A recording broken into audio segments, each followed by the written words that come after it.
Hi friends, எப்படி இருக்கீங்க எல்லோரும்? என்ன வீடியோ போடலாம் வெயிட் கோச்சிக்க வேணாம். ஏன்னா என்னால் எடிட்டிங் பண்ண லேட் ஆகுனால என்ன மற்றபடி வேறு ஒன்றும் இல்லை. நம்ம அந்த பார்ட் டைம் ஜாப்பில் ஜாயின் பண்ணியாச்சு. அது பெரிய வேறு ஒரு ஜாப்லாம் ஒன்றும் இல்லை. பார்ட் டைமில் வந்து ஸ்விக்கி ஜொமேட்டோ தான் ஓட்டுறோம். எனக்கு டைம் நிறையா இருக்கிறதுனால நான் பார்ட் டைம் எடுத்துருக்கேன்.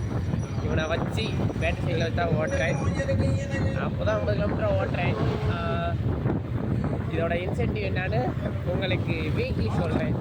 இன்சென்டிவ் இல்லை, சேல்ரி, வீக்லி சேல்ரி எவ்வளோ வருதுன்னு உங்களுக்கு சொல்கிறேன். என்ன ஃப்ரெண்ட்ஸ், ஓகேவா? நல்லா தான் கிடைக்கிது. மற்றபடி ஓகே தான். ஏன்னா எவ்வளோ கிலோமீட்டர் டெய்லி ஓட்டுறேன்னா 50 கிலோமீட்டர் ஓட்டுறேன் டெய்லி. 50 கிலோமீட்டருக்கு எவ்வளோ வருமானம் வரணுமோ அது வருது. நீங்கள் வீக்லி பார்க்கும்போது உங்களுக்கு தெரியும். இவ்வளோவா அப்படின்லாம் கிடையாது, இவ்வளோ தான் அப்படிங்கிற மாதிரி இருக்கும். சரியா ஃப்ரெண்ட்ஸ்? எதுனாலும் சொல்லுங்கள், உங்களுக்கு பிடிச்சிருந்தா ஓகே தான்.